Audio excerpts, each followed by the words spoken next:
It is unusual for a new head coach or manager to inherit a team that has won 3 of its last 4 matches when walking into a new job mid-season.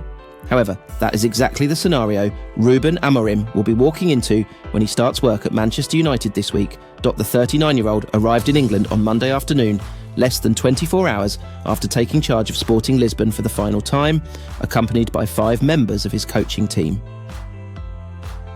Amorim is now waiting for a work permit to come through before officially rolling up his sleeves at Carrington.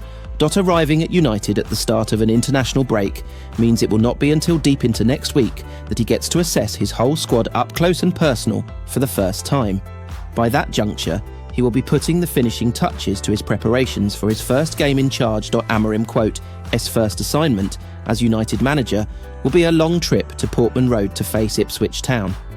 All of the pre-match focus will be on how Amorim could unleash his new team for the first time. The 39-year-old is expected to immediately install the 3-4-3 formation that he enjoyed so much success with at Sporting. As fresh and as exciting as that prospect is, such is the way United's play stagnated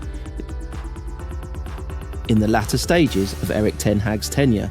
It does create questions about what the team will look like. A lot of debate is already surrounding who could start in midfield and in. But if Ruud van Nistelrooy's final 2 games in interim charge had any impact at all on Amorim's planning for his first game at the helm, Amad should be the very first name on the team sheet at Portman Road. After marking his first start in more than a month with a well-taken brace against PAOK in the Europa League last Thursday night, he followed that up with a brilliant assist in Sunday's 3-0 win over Leicester City. He now has 5 direct goal contributions, 3 goals and 2 assists to his name this season. Harshly overlooked in the latter stages of Ten Hag's tenure, losing his place in the X1 after starting the season strongly, Amad performed with the mindset of a point to prove against both PAOK and Leicester, impacting proceedings positively. As has been well documented in recent months, Amad has come on in leaps and bounds in a very short space of time, establishing himself as one of United's best attackers. His first thought when he receives the ball is to drive forward and make something happen, whether it be by shooting or providing a pass. His second goal against PAOK was typical of the Ivorian, who loves to cut inside on his stronger left foot. His assist for Bruno Fernandes' opener against Leicester was as equally impressive, with the former Sunderland loanee demonstrating fantastic awareness to find the United captain with a back heel. Having been bright after stepping off the substitutes bench in Van Nistelrooy's first 2 games in interim charge, he was worthy of the start he earned against PAOK, with his 2 goals against the Greek outfit making it impossible for the Dutchman to then relegate him back to the bench for the visit of Leicester. Van Nistelrooy said the winger is motivated to get the most from his career after his brace last week. And as a United winger, there is an expectation to create and score goals. There is also a clamour and demand to entertain. Amad is capable of conducting both tasks, meaning it is hardly surprising so many United fans have been eager for him to start in recent weeks. It beggars belief that Ten Hag overlooked him so often towards the end of his tenure. As a hard-working, creative and goal-scoring operator, Amad should be a player Amorim dreams of taking to the next level. United supporters have fallen in love with the Ivorian, and he should be given the licence to try and reach the next level under the new head coach.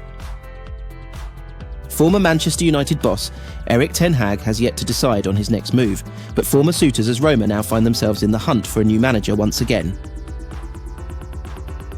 Ten Hag was sacked by United at the end of October after a dismal start to the 2024-25 season. His successor, Ruben Amorim, arrived in Manchester on Monday after an agreement was reached between the Premier League club and his former employers Sporting Lisbon. United hired Ten Hag in 2022 after his impressive record with Ajax, but Roma were interested even earlier. They attempted to explore a move in 2019, only to end up opting for Paulo Fonseca and move for one-time United boss Jose Mourinho when Fonseca left in 2021. Mourinho's own spell ended in early 2024, and the Giallorossi have cycled through 2 managers in the months since. While there have been no fresh reports over a return for the Dutchman, the interest in 2019 appeared to be very serious. Back then,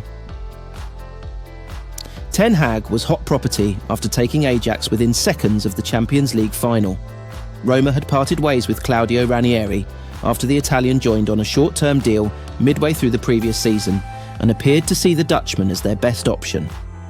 According to reports at the time from Die Telegraaf, though, it was a non-starter. Ajax were reportedly upset at Roma's behaviour during negotiations over star man Hakim Ziyech the previous summer, denying the Italian club permission to talk to their manager. Ziyech ended up standing out in Ajax's Champions League run, which included memorable victories over Real Madrid and Juventus, and reportedly agreed terms with Roma before they went cold on the deal. The Moroccan would eventually join Chelsea in 2020, playing more than 100 times for the London club across 3 seasons. Despite a busy summer in which Artem Dovbyk and Matthias Sol joined in big money deals, Roma have endured a tough season. Daniele De Rossi only lasted until September, while successor Ivan Juric lasted less than 2 months in the hot seat. Roma have won just one of their 4 Europa League matches and remain in the bottom half of Serie A.